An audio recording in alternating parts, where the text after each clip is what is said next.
Assalamualaikum warahmatullahi wabarakatuh. Bertemu kembali dengan saya, Ibu Siti Tienti Wahyuni Nasution, Magister Pemikiran Islam dalam bidang studi Sosiologi di SMA Islam An-Nizam, Medan.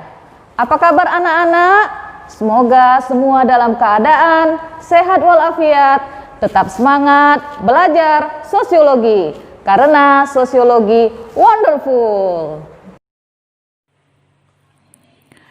Anak-anak ibu yang baik, sudah kita bahas bersama ya bahwa proses globalisasi sudah ada sejak zaman dahulu dan tentu saja berlangsung terus-menerus sampai sekarang. Nah, proses perkembangannya pun berbeda ya. Zaman dahulu globalisasi berkembang secara lambat dan lama. Sedangkan sekarang ini perkembangannya secara cepat dan seakan tanpa batas atau sekat. Perkembangan globalisasi yang begitu cepatnya pasti didukung oleh berbagai faktor yang memengaruhinya. Nah, apa-apa saja yang menjadi faktor pendorong globalisasi? Ayo kita pelajari ya. Yang pertama, kemajuan ilmu pengetahuan dan teknologi.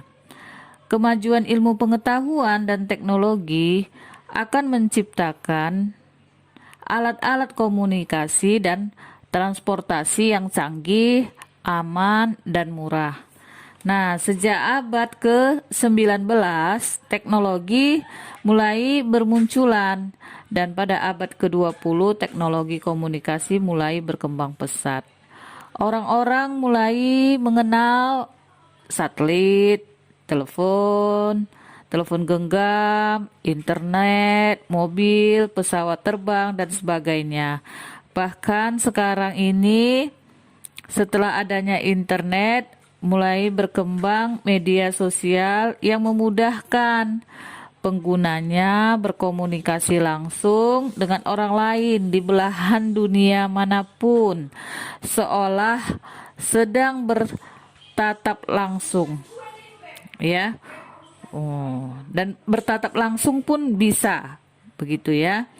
Ini diibaratkan bahwa dunia semakin mengecil setelah adanya teknologi.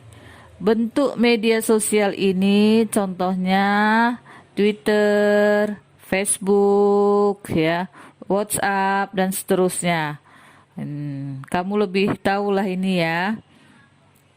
Kemajuan ilmu pengetahuan dan teknologi ini sebelumnya juga diramalkan oleh Alvin Toffler, ya, Alvin Toffler. Menurutnya, akibat progres teknologi akan terjadi kejutan-kejutan masa depan yang akan melahirkan revolusi baru. Ia mengatakan bahwa revolusi informasi sebagai akibat dari kemajuan teknologi informasi akan membentuk wajah baru, yaitu masyarakat global, lantaran tidak ada sekat yang mengaburkan batas-batas suatu negara. Revolusi informasi akan membawa perubahan radikal dalam kehidupan sehari-hari. Nah, contohnya seperti HP ya, handphone terus berkembang, tidak hanya dalam bentuk modelnya, tetapi fitur-fitur di dalamnya ya, atau aplikasi-aplikasi yang ada di dalamnya. HP yang awalnya hanya berfungsi menelepon dan SMS, akhirnya terus berkembang. Nah, misalnya permainan, ya, games yang ada di dalamnya, ada kamera dan seterusnya. Tidak hanya HP ya atau handphone, komputer pun terkena dampak dari cepatnya arus teknologi. Komputer yang awalnya besar berubah bentuk menjadi kecil dan tipis serta bisa dibawa kemana saja. Hasil progres teknologi komputer adalah laptop atau komputer jinjing dan tablet yang biasa dipergunakan, ya. Nah, ini yang pertama, kemajuan dan pengetahuan. Kemajuan ilmu pengetahuan dan teknologi. Yang kedua, semakin terbukanya sistem perekonomian negara-negara di dunia. Faktor yang kedua ini membuat semakin terbukanya sistem perekonomian suatu negara di bidang perdagangan, produksi maupun keuangan. Menurut Francis Fukuyama, negara maju dan negara berkembang menganut prinsip-prinsip liberal dan mengatur ekonomi negara mereka. Dengan demikian dapat dikatakan bahwa semakin terbukanya sistem perekonomian negara dipengaruhi oleh liberalisme perekonomian dunia sehingga laju globalisasi semakin cepat, ya. Ini menurut pendapat Francis Fukuyama. Berikutnya yang ketiga, mengglobalnya pasar uang.